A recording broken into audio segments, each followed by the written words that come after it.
મારી આટલી લાઈફમાં મેં ક્યારેય હિન્દી મૂવી પણ અડધું કે થોડું ઘણું જોયેલું નથી. પણ દિનેશભાઈ માંગુ ક્યાં?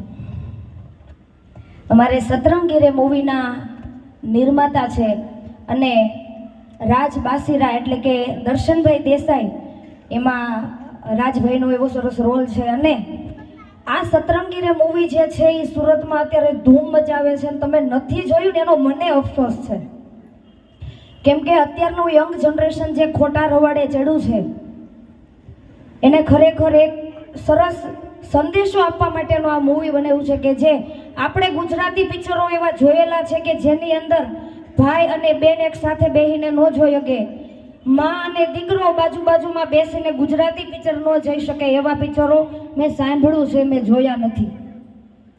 પણ આ સતરંગી રે મૂવી મેં જોયા પછી મને દિલથી એટલો આનંદ થયો કે અત્યારની જે માતાઓ બહેનો નાનકડી દીકરીઓ છે 11-12 વર્ષની ઉંમરમાં જે લફડા કરે અને આમ તેમ જે અત્યારે ઘટનાઓ બને છે, લવ જેહાદની ઘટનાઓ આપણે અત્યારે બને છે, એટલે જે નાની નાની દીકરીઓ માર્ગ ભૂલી જાય છે એની માટે પણ બહુ સરસ આ મૂવી છે. એટલે ખાસ જોવા જવું જરૂરી છે. અત્યારનું યંગ જનરેશન મેં કીધું એમ કોઈ પણ ખોટા વ્યસનના રવાડે ચડી જાય છે એના માટે પણ બહુ જ જરૂરી આ મૂવી છે. એટલે બધાને મારી 2 હાથ જોડીને વિનંતી છે.